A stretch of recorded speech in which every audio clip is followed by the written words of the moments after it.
نحمد اللہ تعالی و نصلی علی رسولہ الکریم اما بعد۔ الحمدللہ آج کی تراویح میں سورہ نساء مکمل ہوئی اور سورہ مائدہ بھی مکمل ہوئی۔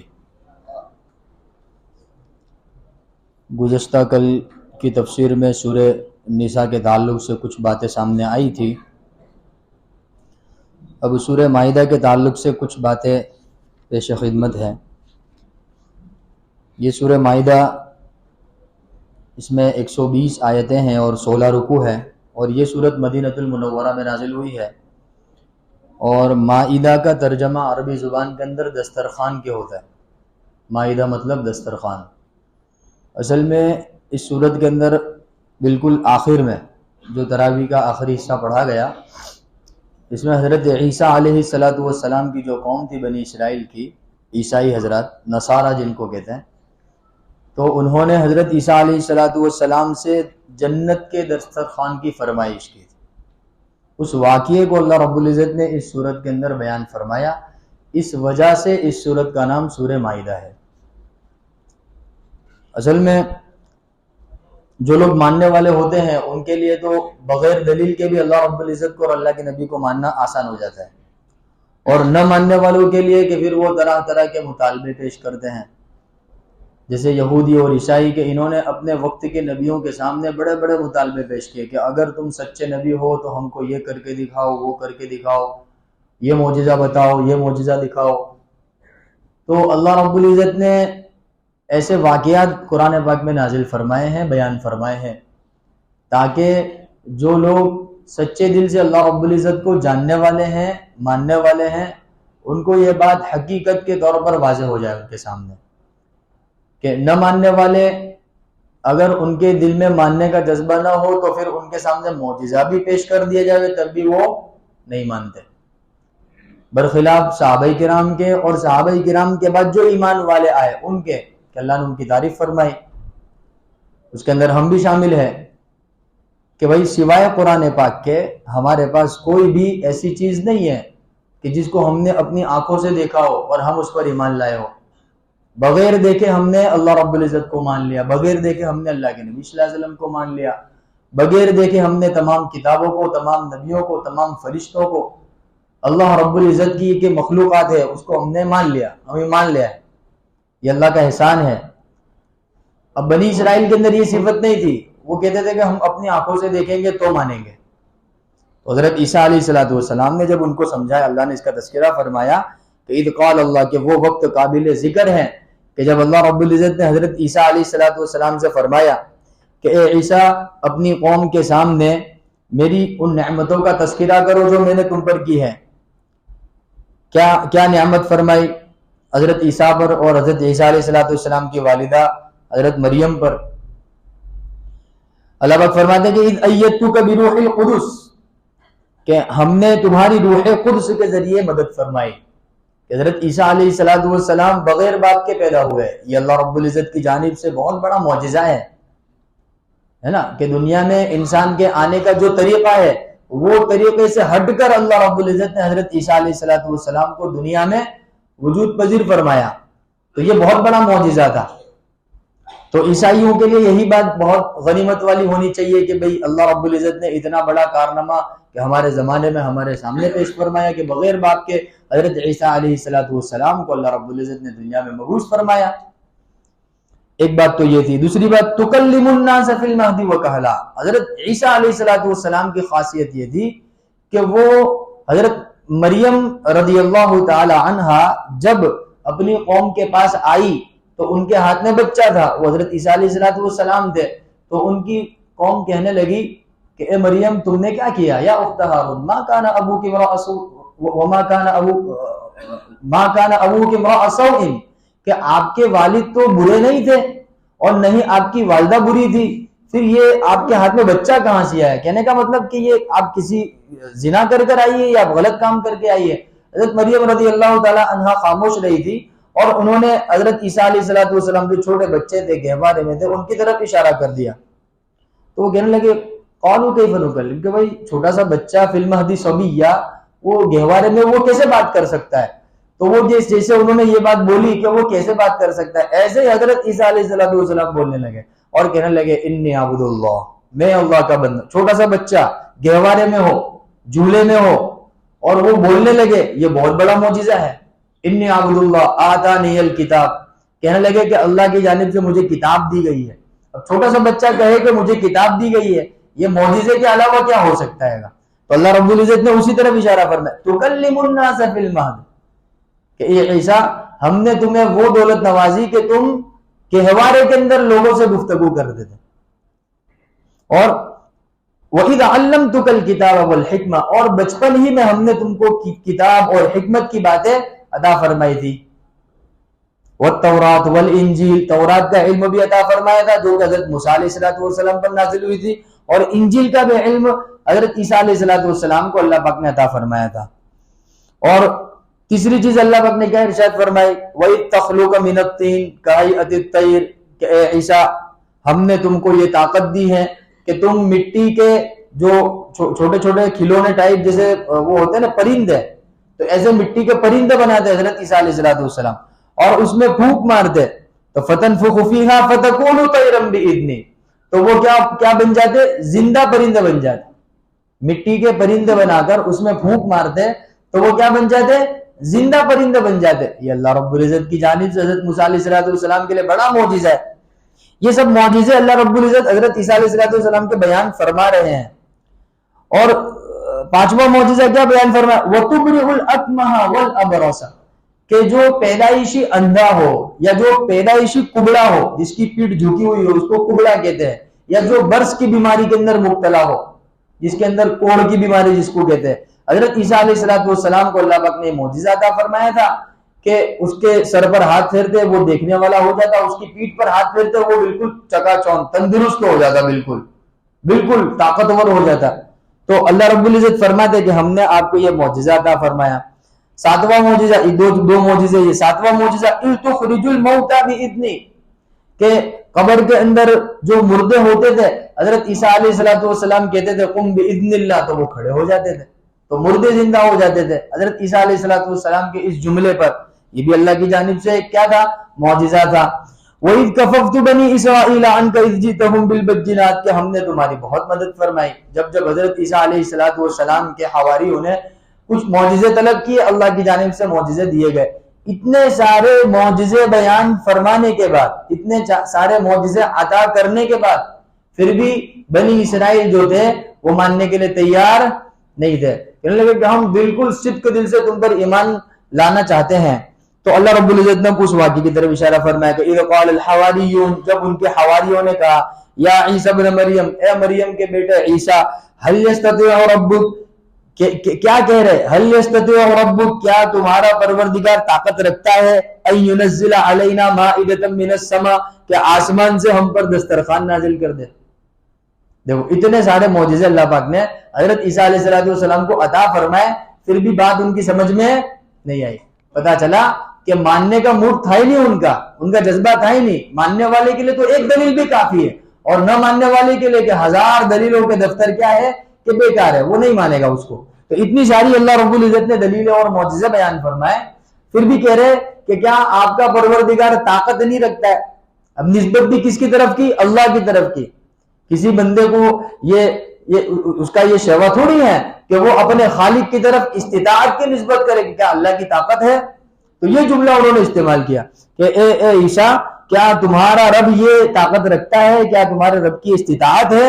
نعوذ باللہ، کہ ان ينزل علینا مائدۃ من السماء، کہ وہ آسمان سے دسترخوان نازل کر دے۔ حضرت عیسیٰ علیہ السلام فرمانے لگے اتقوا اللہ، اللہ سے ڈرو۔ کیا کہہ رہے ہو تم؟ کیا کہنے لگے؟ اتقوا اللہ ان کنتم مؤمنین، تم ایمان والے ہی ہو نا، کیسی بیکی باتیں کر رہے ہو؟ تو کہنے لگے نہیں، ہمارے کہنے کا مقصد تو یہ تھا، اب باتیں بنا رہے۔ قالوا نرید، ہم تو اصل میں کیا ہے کہ جنت کے کھانے کا ٹیسٹ کرنا چاہتے تھے، مزہ لینا چاہتے، جنت کا کھانا کیسا ہوتا ہے، دنیا کے کھانے تو بہت کھائے، اب جنت کا کھانا اس کا ٹیسٹ کرنا چاہتے، اس کا مزہ لینا چاہتے۔ ان ناکل منھا، اب جنت کا کھانا کھائیں گے تو تطمئن قلوبنا، ہمارے دل میں اور اطمینان پیدا ہو جائے گا، اور نور پیدا ہو جائے گا، عبادت میں دل لگے گا، اب ادھر ادھر کی باتیں کرنے لگے۔ اور وَنَعْلَمَ أَنْ قَدْ صَدَقْتَنَا، اور ہم آپ کو سچا بھی جان لیں گے کہ ہاں آپ بالکل سچے نبی ہے. حالانکہ سچا جاننے کے لیے تو اوپر اتنے سارے معجزے تھے، کافی تھے، لیکن پھر بھی کہ نَعْلَمَ أَنْ قَدْ صَدَقْتَنَا، اور ہم تم کو دیکھنا چاہتے کہ تم واقعی طور پہ سچے ہو. بات بنانے میں کیسے تھے بتاؤ. اور وَنَكُونَ عَلَيْهَا مِنَ الشَّاهِدِينَ، اور ہم گواہی بھی دے دیں گے کہ تم سچے نبی ہو، کہ تم پہلے دسترخوان نازل کرواؤ، ہم کچھ دسترخوان میں سے کھائیں گے، پھر کیا کریں گے کہ ہم مان لیں گے. اب چونکہ حضرت عیسیٰ علیہ السلام اللہ کے نبی تھے، سچے پکے نبی تھے. اب نبی جو ہوتے ہیں ان کے دل بہت نرم ہوتے ہیں، ان کے دل کیا ہوتے ہیں؟ بہت نرم ہوتے ہیں. انہوں نے اپنی قوم کی درخواست کو اللہ رب العزت کے سامنے پیش کر دیا. اللہ رب العزت نے وہ بھی ارشاد فرمایا قال عیسیٰ ابن مریم، عیسیٰ ابن مریم نے دعا کے لیے ہاتھ اٹھائے اور دعا مانگی اللہم، اے اللہ، ربنا، ہمارا رب ہے تو، انزل علینا مائدۃ من السماء، ہم پر آسمان سے دسترخوان نازل فرما، تکون لنا عیدا لاولنا وآخرنا، تاکہ یہ دسترخوان کا نازل ہونا یہ ہمارے اگلوں کے لیے، ہمارے پچھلوں کے لیے کیا بن جاوے؟ ایک خوشی کا سبب بن جاوے، عید کا دن بن جاوے، گویا کہ دل بہلانے کی چیز بن جاوے، دلوں کے اندر اطمینان پیدا ہو جاوے. اور وآیۃ منک، اور یہ آپ کی جانب سے بڑی نشانی بھی ہوگی، تو جن کے ایمان کمزور ہے وہ مضبوط ایمان والے ہو جائیں گے. تو اور یہ بھی کہا کہ ورزقنا، آپ ہم کو رزق عطا فرمائیے، وانت خیر الرازقین، رب ذوالجلال آپ تو بڑے رزق والے ہیں، بہترین رزق عطا فرمانے والے ہیں. تو اللہ نے دعا قبول فرمائے، لیکن دعا قبول فرمانے سے پہلے اللہ رب العزت نے ایک شرط رکھی. اللہ پاک نے ارشاد فرمایا قال اللہ انی منزلها علیکم، میں دسترخوان تو نازل کر دوں گا، لیکن دسترخوان نازل ہونے کے بعد اس میں جو کھانا نازل ہوگا وہ کھانا نازل ہونے کے بعد پھر اگر کسی نے انکار کر دیا تو پھر ایسے عذاب میں مبتلا کروں گا کہ پوری کائنات میں کسی کو ایسا عذاب نہیں دیا ہوگا. قال اللہ انی منزلها علیکم، میں دسترخوان تو نازل کروں گا، فمن یکفر بعد منکم، پھر اگر تم میں سے دسترخوان نازل ہونے کے بعد کسی نے انکار کیا، فإني أعذبه عذابا لا أعذبه أحدا من العالمین، کہ پوری مخلوقات میں سے عالم میں کسی کو ایسی سزا نہیں دی ہوگی، ایسی سزا میں تم کو دوں گا. چلو اللہ رب العزت نے دسترخوان نازل فرمایا. اب آگے اس کا تذکرہ نہیں فرمایا، اب وہ تذکرہ احادیث کے اندر ملتا ہے. غالباً حضرت عبداللہ ابن عباس رضی اللہ تعالیٰ عنہما کی روایت ہے، بروایت ترمذی. وہ قصہ مختصر اس کا یہ ہے کہ حضرت عیسیٰ علیہ السلام نے دعا فرمائی، اللہ رب العزت نے آسمان سے دسترخوان نازل فرمایا. صبح صادق کے وقت لوگوں نے دیکھا کہ ایک دسترخوان آسمان سے نازل ہو رہا ہے، اور بڑا دسترخوان ہے، اور اس میں دسترخوان میں کیا چیز تھی اس میں مختلف روایات ہیں. کل ملا کر بالجملہ ایک روایت یہ ہے کہ بھئی اس میں جنت سے اللہ رب العزت نے ایک مچھلی نازل فرمائی تھی، اور وہ مچھلی کیسی تھی؟ بڑی بابرکت مچھلی تھی، دکھنے میں زندہ لگتی تھی لیکن وہ پکی ہوئی مچھلی تھی، اور اس میں ایسی برکت تھی کہ جتنا کھاتے تھے ختم نہیں ہوتی تھی، ایسی نے ایسی جو رہتی تھی. جب وہ جب نازل ہوئی تو سب لوگ اکٹھا ہو گئے اس کو کھانے کے لیے. حضرت عیسیٰ علیہ السلام نے ترتیب بنائی کہ بھئی پہلے تم کھاؤ گے، پہلے تم کھاؤ گے، پہلے تم کھاؤ گے، اور اس کی کچھ شرطیں متعین کی کہ بھئی کھانا ہے تو یہیں آ کر کھانے کا، ٹفن لے کے نہیں جانے کا. یہ بھی شرطیں تھی اس میں، کیونکہ دیکھا گیا کہ بہت سے لوگ کیا آتے جمع کر کے رکھتے، جمع کر کے کیا کرتے ہیں؟ اللہ پاک نے منع کیا بھئی تم کو کھانے کے لیے دیا ہے کھاؤ، جمع کر کے کیا کرنے رکھتے ہو؟ اس مچھی کی خاصیت یہ تھی وہ خرابی نہیں ہوتی، جب خرابی نہیں ہوتی ہے باقی رہتی تم کو جمع کرنے کی کیا ضرورت ہے؟ تم کو جب بھوک لگے آؤ کھا کے جاؤ. لیکن چونکہ وہ شریر قوم تھی نا، دل میں شرارت پڑی ہوئی تھی، سچے دل سے مانا تھوڑی کیا حضرت عیسیٰ علیہ السلام کو، تو کیا کرنے لگے؟ پھر ٹفن لے کے آنے لگے اور بھر کے لے کے جانے. منع کرنے کے باوجود بھی منع کیا گیا تھا کہ اس میں سے کوئی بھی لے کر نہیں جائے گا، جس کو کھانا ہے وہ کہاں؟ یہاں آ کر کھائے گا. لیکن حضرت عیسیٰ علیہ السلام کی بات انہوں نے نہیں مانی. بالآخر کیا ہوا کہ اس مچھلی کی برکت کو اللہ رب العزت نے کیا کر دیا؟ ختم فرما دیا. کتابوں میں لکھا ہے کہ اگر عیسائیوں نے بات مان لی ہوتی تو اس مچھلی کا مزہ ہم بھی چکھتے آج. یہ ٹفن کی نحوست دیکھو. کتابوں میں لکھا ہے، حضرت مولانا ادریس صاحب کاندل بھی رحمۃ اللہ ہے معارف القرآن میں اس کو تفصیل کے ساتھ بیان فرمائے. بہرحال دیکھو خلاصہ کیا نکلا اس بات کا کہ جس کے دل میں سچے دل سے ماننے کا جذبہ ہوتا ہے تو اس کے لیے ایک دلیل بھی کیا ہوتی ہے؟ کافی ہوتی ہے. اب اپنی آنکھوں سے دسترخوان کو نازل ہوتے ہوئے دیکھ رہے اور وقت کے نبی ان کو سمجھا رہے، پھر بھی ان کی سمجھ میں نہیں آئی اور آخر کار وہ اللہ رب العزت کے عذاب کے مستحق بنے. پھر اللہ رب العزت نے حضرت عیسیٰ علیہ السلام سے متعلق عیسائیوں نے طرح طرح کی باتیں چلائی کہ وہ اللہ کے بیٹے ہیں اور مریم جو ہے وہ اللہ کی شریک ہے وغیرہ وغیرہ. تو قیامت کے دن اللہ رب العزت عیسائیوں کے سامنے، جتنے بھی عیسائی ہوں گے سب کے سامنے حضرت عیسیٰ علیہ السلام سے اللہ ایک سوال کریں گے. وہ سوال اللہ اپنے بیان فرمائیں گے. کیا فرماؤ بھائی؟ قال اللہ یا عیسی ابن مریم. سب ہوں گے، آپ بھی موجود ہوں گے، ہم بھی موجود ہوں گے، سب موجود ہوں گے وہاں پر. اور میدان محشر میں اللہ رب العزت عیسیٰ علیہ السلام سے پوچھیں گے انت قلت للناس اتخذونی وامي الہین من دون اللہ. اے عیسیٰ، کیا تم نے اپنی قوم سے یوں کہا تھا کہ تم اپنے آپ کو اور اپنی والدہ کو اللہ کی ذات کے ساتھ شریک بناتے ہو؟ کیا تم نے یہ تعلیم دی تھی اپنی قوم کو؟ ان کی قوم کو سبق سکھلانے کے اللہ رب العزت حضرت عیسیٰ علیہ السلام سے پوچھیں گے. حضرت عیسیٰ علیہ السلام تو وقت کے نبی تھوڑی اس طرح کی شرک کی دعوت دیں گے.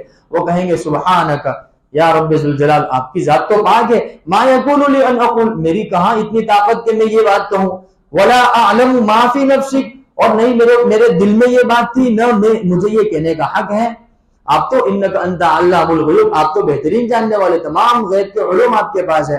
ما قلت لهم الا ما میں نے تو وہی بات کہی جو آپ نے مجھے کہنے کا حکم دیا تھا. اور وہ کیا بات تھی؟ ان اعبدوا اللہ ربی وربکم. بھائی عبادت کرنی تو صرف کس کی کرنی ہے؟ کہ اللہ کی کرنی ہے، جو میرا بھی رب ہے اور تمہارا بھی رب ہے. وکنت علیہم شہیدا ما دمت فیہم، اور اس بات پر جب تک میں ان میں تھا میں اس پر گواہ ہوں کہ میں نے یہی دعوت دی، اس کے علاوہ کوئی دعوت نہیں دی ہے. فلما توفیتنی، جب آپ نے مجھے زندہ اٹھا لیا آسمان پر. یہ حضرت عیسیٰ علیہ السلام کے متعلق قرآن کا عقیدہ ہے. جبکہ عیسائیوں کا اور یہودیوں کا ماننا یہ ہے کہ حضرت عیسیٰ علیہ السلام کو سولی پہ لٹکا دیا گیا تھا. یہودیوں نے انہوں نے لٹکا دیا تھا. جیسے آج کل ان کے چرچوں کے اندر اس طرح کی تصویر بنی ہوتی ہے نا، ایک پتلا ہوتا ہے اس طریقے سے. یہ حقیقت نہیں ہے. اللہ رب العزت نے آج کی تراویح کے اندر یہ پورا قصہ آیا ہے. تو حقیقت کیا ہے کہ حضرت عیسیٰ علیہ السلام کو اللہ رب العزت نے کیا کر لیا؟ زندہ آسمان پر اٹھا لیا ہے. اور قرب قیامت کے قریب اللہ رب العزت ان کو دجال کے خاتمے کے لیے نازل فرمائے گا. اور وہ جامع دمشق میں نازل ہوں گے اور وہ دجال کا تعاقب کر کے اس کو دنیا سے نیست و نابود فرمائیں گے. یہ اللہ رب العزت نے اس واقعے کی طرف اشارہ فرمایا. اور اخیر میں اللہ رب العزت نے ارشاد فرمایا کہ للہ ما ملک السماوات والارض وما فیہن وہو علی کل شیء قدیر، کہ تم کچھ بھی کہو تمام زمین تمام آسمان کی بادشاہت تنے تنہا کس کی ہے؟ اللہ ہی کی ہے. اور اللہ جو چاہے گا وہ ہوگا. واللہ علی کل شیء قدیر، اللہ رب العزت ہر چیز پر قدرت رکھتا ہے. اللہ کرے ہمیں بات سمجھ میں آ جائے اور اللہ رب العزت ہمیں یہودیوں اور عیسائیوں کی طرح دین اسلام میں شکوک اور شبہات پیدا کرنے سے محفوظ فرماوے اور ایمان صحیح ایمان اللہ رب العزت ہمیں عطا فرماوے. اب صحیح ایمان حاصل کرنے کے لیے کسی نہ کسی درجے میں محنت کی بھی تو ضرورت ہے نا بھائی. تو بھائی ہمارے الحمدللہ علاقے میں دعوت و تبلیغ کی محنت چلتی ہے. ہمیں چاہیے کہ اپنے ایمان کی سلامتی کے لیے، اعمال کی سلامتی کے لیے کسی نہ کسی محنت کے ساتھ اپنے آپ کو کیا کر دینا چاہیے؟ منسلک کر دینا چاہیے. رمضان المبارک کا مہینہ چل رہا ہے، بڑے بابرکت ایام چل رہے ہیں اور بڑے قیمتی ایام چل رہے ہیں. اگر اس میں ہم نے اپنے دنوں کو اپنی راتوں کو کیا کر لیا؟ وصول کر لیا، تو پھر انشاءاللہ تعالی یہ ہماری آنے والی زندگی کے اندر کیا بنیں گے؟ کہ مشعل راہ بنیں گے، کہ رہنمائی اور اللہ کے راستے کی محنت کا کیا بنیں گے؟ ذریعہ بنیں گے. تو ابھی آپ کے سامنے یہ بنی اسرائیل کا واقعہ آیا نا کہ دیکھو آنکھوں سے اللہ کی مدد نصرت کو دیکھنے کے باوجود بھی ایمان ان کی قسمت میں نہیں تھا، تو اللہ رب العزت نے ان کو ایمان کی حقیقت سے محروم کر دیا. جبکہ اللہ کی جانب سے ہمیں تو کتنا بڑا تحفہ ملا ہے کہ ایسے گئے گزرے زمانے کے اندر بھی الحمدللہ دین کی محنت چل رہی ہے. بھائی چل رہی ہے کہ نہیں چل رہی ہے؟ اللہ کا احسان ہے، اپنے علاقے میں دین کی محنت چل رہی ہے. بہت سارے لوگ بیچارے ایسے، ان کو کوئی قرآن پاک سمجھانے والا نہیں، سکھانے والا نہیں ہے، ان کو کوئی سنانے والا نہیں ہے. کیسے ہندوستان کے علاقے، بہت دور جانے کی ضرورت نہیں. ہمارے گجرات کے سینکڑوں ایسے علاقے ہیں کہ وہاں بیچارے کوئی نہ قرآن پاک کا حافظ ہے، نہ کوئی قرآن پاک کو سنانے والا، نہ سننے والا، نہ سمجھانے والا.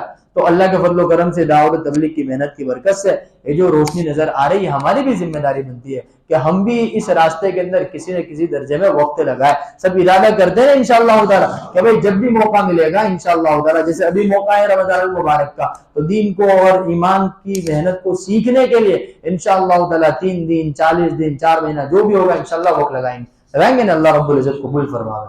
سبحان اللہ و بحمدہ، سبحانک اللہ.